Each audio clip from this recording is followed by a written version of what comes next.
Hello everyone, welcome to my channel. आज हम इस वीडियो में हाइजेनबर्ग का अनिश्चितता का सिद्धांत डिटेल में डिस्कस करेंगे। BSc first year inorganic chemistry से रिलेटेड एक बहुत इंपॉर्टेंट टॉपिक है। सो इस पर्टिकुलर वीडियो में इसका बेसिक कॉन्सेप्ट समझेंगे, साथ ही साथ भौतिक महत्व को डिस्कस करेंगे। सो हाइजेनबर्ग का अनिश्चितता का सिद्धांत क्या होता है?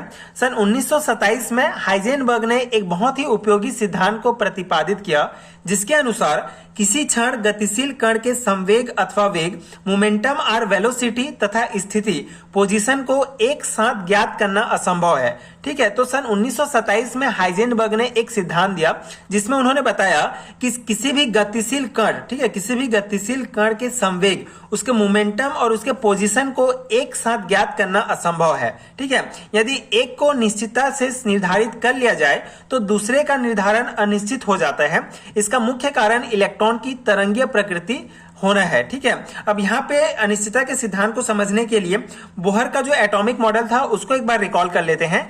तो बोहर ने अपने एटॉमिक मॉडल में बताया था कि किसी भी एटम के बीच में एक न्यूक्लियस प्रेजेंट होता है एंड न्यूक्लियस के चारों ओर इस प्रकार के ऑर्बिट होते हैं, ठीक है, जिसे कक्षा कहा जाता है।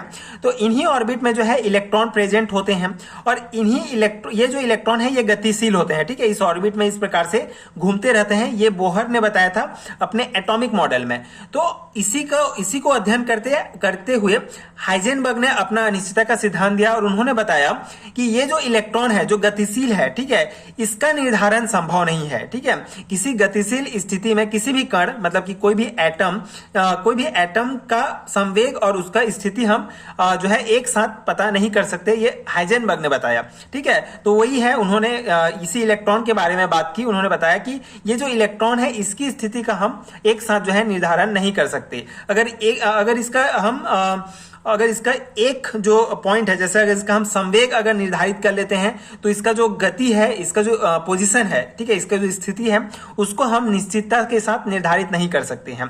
ठीक है, तो ये बेसिक कॉन्सेप्ट है हाइजेनबर्ग के अनिश्चितता के सिद्धांत में कि किसी भी गतिशील कण में उसका संवेग और उसका पोजीशन, ठीक है, दोनों को एक साथ जो है हम पता नहीं कर सकते।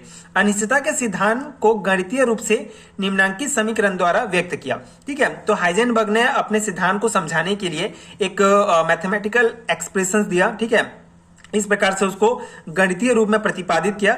Del x into del p more than equal to h upon 4 pi. ठीक है, जहां पे डेल एक्स क्या है, स्थिति में अनिश्चितता है, और डेल पी है संवेग में अनिश्चितता, और एच कहा, यह है एच हमारा प्लांक कांस्टेंट, ठीक है, प्लांक नियतांक है।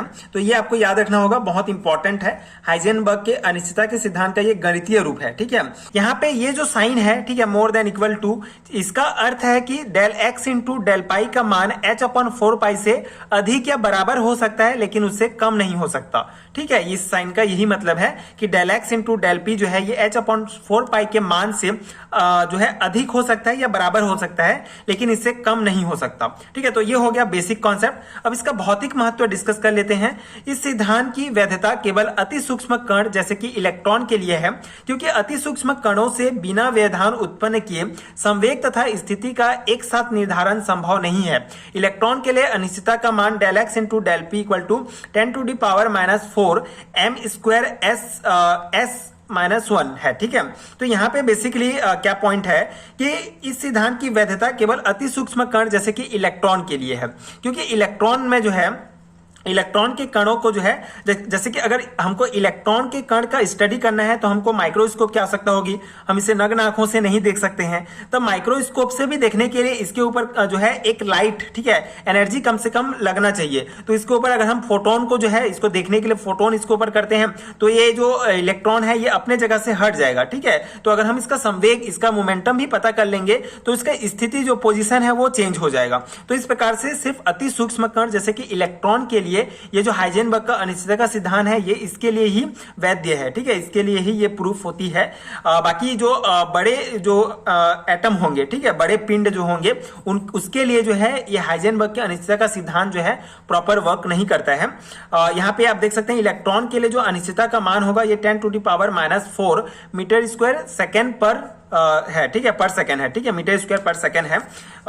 एंड इस सिद्धांत की वैधता बड़े पिंड के लिए नहीं है, क्योंकि बड़े पिंड के लिए स्थिति तथा संवेग में अनिश्चितता के गुणनफल का मान इतना कम होता है कि अनिश्चितता का कोई अर्थ नहीं रह जाता। जैसे 500 ग्राम भार वाले पिंडों के लिए इसका मान लगभग 10 की घात -28 होता है। यह मान बहुत कम है, ठीक है। तो बड़े पिंड के अगर हम स्टडी करते हैं इस सिद्धांत के आधार पर, तो उसका कोई महत्व नहीं रहेगा, क्योंकि उसके इनके ये जो del x and del p का जो गुणनफल है उसका मान बहुत ज्यादा कम होता है, ठीक है।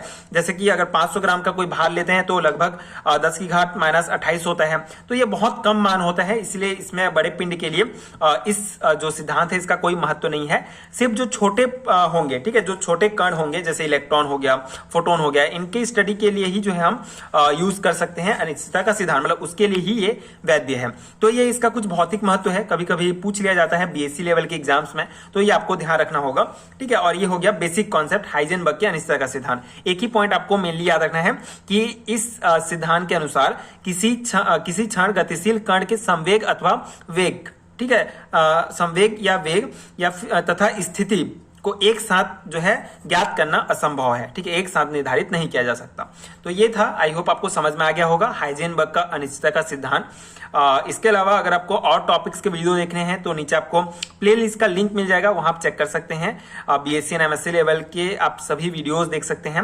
एंड अगर आपको कंप्लीट हैंडरिटन नोट चाहिए तो उसका भी लिंक आपको नीचे डिस्क्रिप्शन बॉक्स में मिल जाएगा। एंड स्क्रीन पर दिख रहे नंबर पर आप मुझे डायरेक्ट कॉन्टैक्ट भी कर सकते हैं, वहां भी आपको बीएससी एंड एमएससी लेवल के हैंडरिटन नोट्स मिल जाएंगे, जो डेफिनेटली आपके एग्जाम प्रिपरेशन के लिए बहुत हेल्पफुल होगा।